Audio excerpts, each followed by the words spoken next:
AI यानी artificial intelligence, ये शब्द आजकल इतना सुनाई देता है। हर तरफ। हाँ, बिल्कुल, खबरों में, हमारे फोन में, हर जगह। सही कहा। पर क्या हम सच में समझते हैं कि ये है क्या? मतलब असल में क्या भला है ये? और कहाँ जा रहा है ये सब? ये सवाल तो है। आज हम इसी की तह तक जाने की कोशिश करेंगे। हमारे पास कुछ अच्छे स्रोत हैं जो एआई की बेसिक बातें, इसका इतिहास और हमारी जिंदगी पर इसके असर को थोड़ा खोलते हैं। हाँ, काफी दिलचस्प सोर्सेज हैं। तो हमारा मकसद है इन स्रोतों से वो खास बातें निकालना जो एआई को समझने में मदद करें। मतलब ये है क्या, कैसे बना, इसके पीछे इरादा क्या है। और सबसे जरूरी, इसके फायदे क्या हैं और चिंता की बातें क्या हैं। बिल्कुल, क्योंकि इस्तेमाल तो हम रोज ही कर रहे हैं, जैसे गूगल मैप्स। हाँ, या यूट्यूब जो वीडियो दिखाता है। वही, ये सब एआई तो है। हाँ, तो चलिए इसे खोल कर देखते हैं। सबसे पहले, ये एआई चीज है क्या आखिर? देखिए, आसान शब्दों में कहें तो एआई का मतलब है मशीनों में वो काबिलियत डालना जिससे वो इंसानों की तरह सोच सकें। सोच सकें, मतलब हाँ, सोच सकें, सीख सकें और यहाँ तक कि फैसले भी ले सकें। और ये समझना जरूरी है कि ये सिर्फ एक कंप्यूटर प्रोग्राम जैसा नहीं है। अच्छा, नहीं, ये एक पूरा सिस्टम है, एक तंत्र जो लगातार डेटा से सीखता रहता है। डेटा से सीखता है। हाँ, और उसी सीख के आधार पर खुद को बेहतर बनाता जाता है, ज्यादा सटीक, ज्यादा कुशल। मतलब ये कोई ऐसी चीज नहीं जो बन गई और वैसी रहेगी। हाँ, ये बदलती रहती है, सीखती रहती है। बिल्कुल सही। जैसे आपने गूगल मैप्स का उदाहरण दिया, वो सिर्फ एक नक्शा नहीं है, वो लगातार ट्रैफिक से सीख रहा है कि अभी कौन सा रास्ता सबसे अच्छा है। हाँ, या यूट्यूब, वो हमारी पसंद नापसंद को समझकर या कहीं सीखकर वैसे ही वीडियो दिखाता है जो शायद हमें पसंद आए। तो ये जो लगातार सीखने वाली बात है, ये बहुत अहम है इसमें। जी हाँ, यही एआई की खासियत है। अब फिर ये अचानक से तो नहीं आ गया होगा, ऐसा कोई इतिहास होगा, कोई सफर, ये कहानी शुरू कहाँ से हुई? हाँ, बिल्कुल। इसका इतिहास काफी लंबा और दिलचस्प है।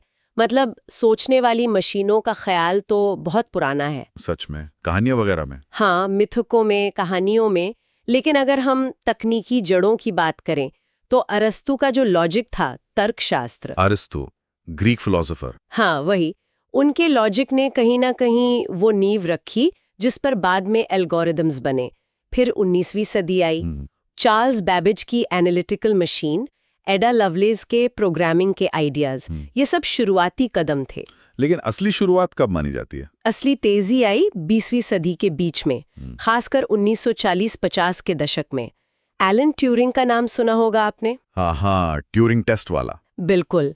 1950 में उन्होंने ट्यूरिंग टेस्ट का आइडिया दिया, ये जांचने के लिए कि क्या कोई मशीन इंसानों जैसा बर्ताव कर सकती है या सोच सकती है। अच्छा। फिर जॉन वॉन न्यूमन का कंप्यूटर आर्किटेक्चर भी बहुत महत्वपूर्ण था, और दूसरे विश्व युद्ध में कोड तोड़ने के लिए जो मशीनें इस्तेमाल हुई, एनिग्मा कोड। हाँ, जैसे एनिग्मा को क्रैक करना, इसने कंप्यूटिंग और लॉजिक की ताकत दिखाई। और फिर वो डार्टमाउथ कॉन्फ्रेंस। सही पकड़ा, 1956 में डार्टमाउथ कॉन्फ्रेंस।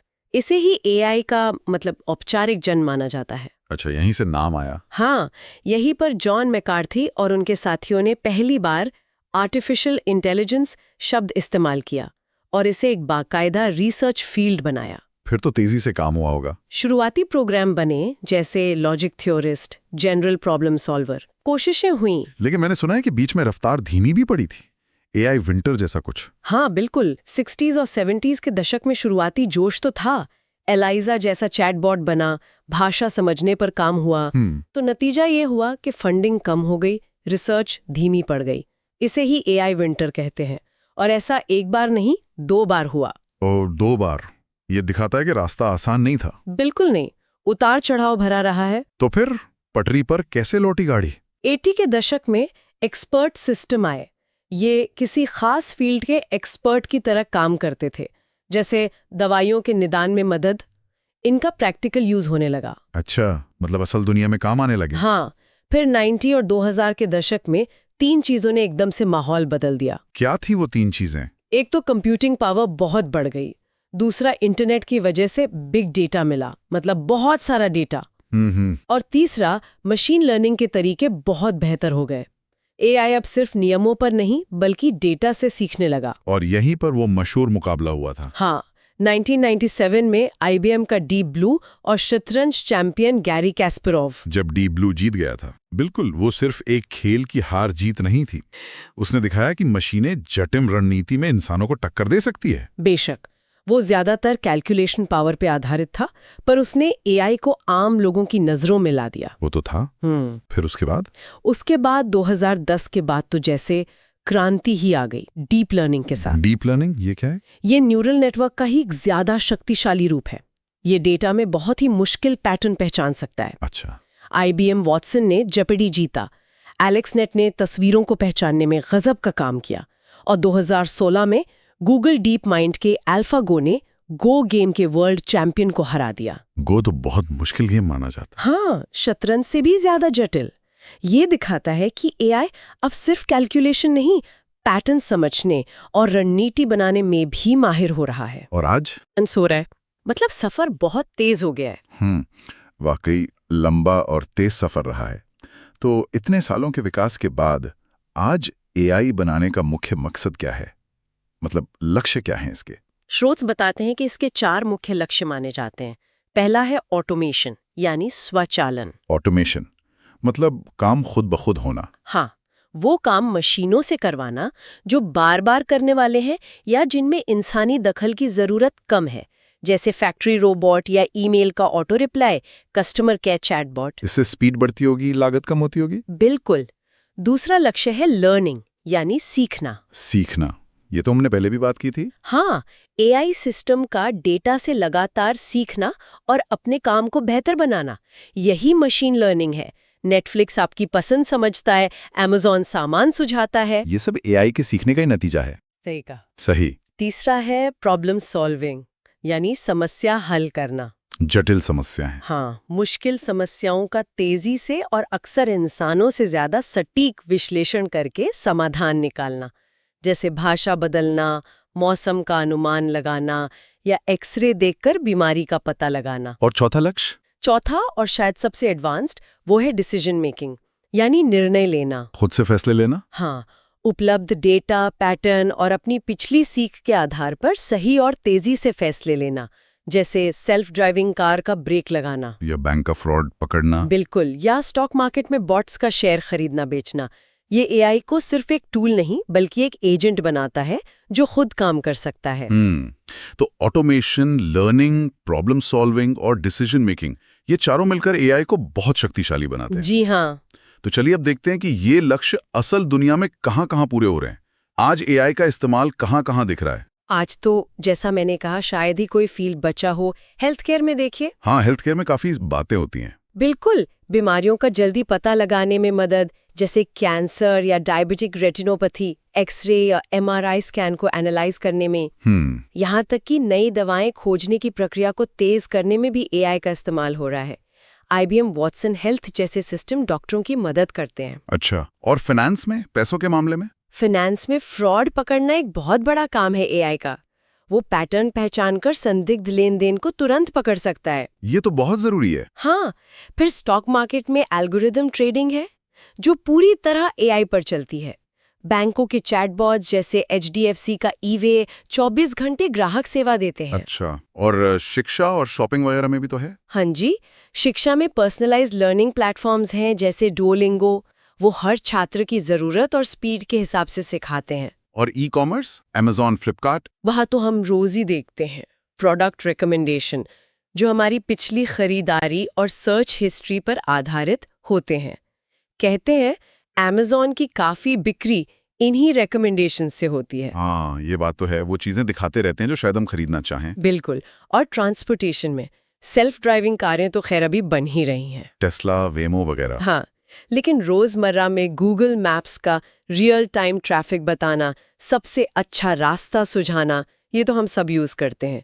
लॉजिस्टिक्स कंपनियां भी डिलीवरी रूट बेहतर बनाने के लिए AI यूज करती हैं। और मनोरंजन, फिल्में, गाने? मनोरंजन तो शायद सबसे आगे है इस मामले में।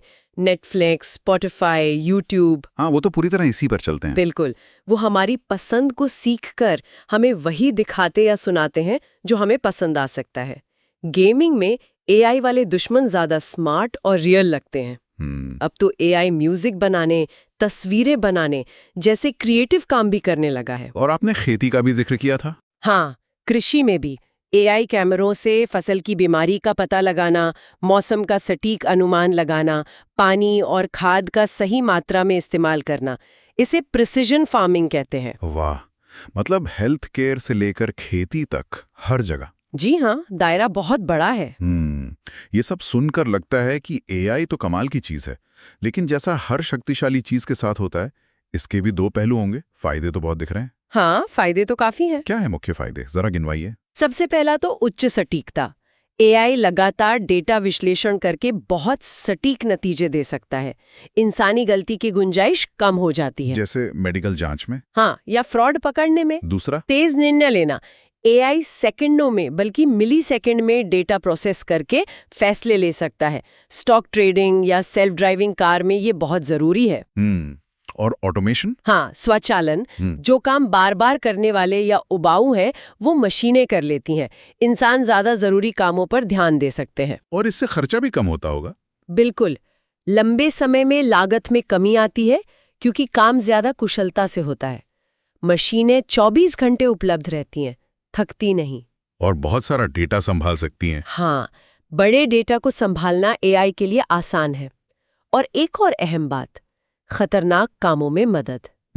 जैसे अंतरिक्ष में जाना या किसी आपदा के बाद बचाव कार्य या बम डिफ्यूज करना, जहां इंसानी जान को खतरा हो। ये फायदे तो वाकई बहुत प्रभावशाली लगते हैं। जीवन आसान और बेहतर हो सकता है कई तरह से। हाँ, संभावनाएं तो बहुत हैं। लेकिन अब आते हैं सिक्के के दूसरे पहलू पर। चुनौतियां क्या हैं, चिंताएं क्या हैं? चुनौतियां भी उतनी ही गंभीर है और उन पर ध्यान देना बहुत जरूरी है। सबसे पहली और शायद सबसे बड़ी चिंता है डेटा गोपनीयता और सुरक्षा की। प्राइवेसी। हाँ, एआई को सीखने के लिए बहुत डेटा चाहिए। अगर वो डेटा निजी है, जैसे हमारी हेल्थ की जानकारी या फाइनेंशियल डिटेल्स, तो उसके गलत इस्तेमाल का डर है। हमने देखा है। हाँ, वो तो था। और दूसरी बड़ी चिंता नौकरियों पर असर को लेकर है। ऑटोमेशन से डर है कि कई तरह की नौकरियां, खासकर मैनुअल काम या रूटीन जॉब्स, वो खत्म हो सकती हैं। जैसे फैक्ट्री वर्कर, ड्राइवर। हाँ, इस तरह की। इसका समाज और अर्थव्यवस्था पर क्या असर पड़ेगा, ये एक बड़ा सवाल है। और एआई में भेदभाव की बात भी सुनी है, बायस। हाँ, ये एक बहुत गंभीर मुद्दा है। एआई में पक्षपात या बायस। एआई उसी डेटा से सीखता है जो उसे दिया जाता है। तो अगर डेटा में ही भेदभाव है तो एआई भी वही सीख लेगा और भेदभाव वाले नतीजे देगा।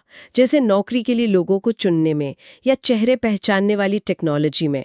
ये देखा गया है कि वो किसी खास ग्रुप के प्रति बायस्ड हो सकता है। ये तो बहुत खतरनाक हो सकता है। बिल्कुल, और इसे ठीक करना एक बड़ी तकनीकी और सामाजिक चुनौती है। और एआई बनाना महंगा भी तो होता होगा। हाँ, विकास की उच्च लागत भी एक चुनौती है। अच्छा एआई सिस्टम बनाने और उसे ट्रेन करने में बहुत पैसा, बहुत कंप्यूटिंग पावर और बहुत सारा डेटा लगता है। तो ये सिर्फ बड़ी कंपनियों के बस की बात रह जाती है। अक्सर ऐसा होता है।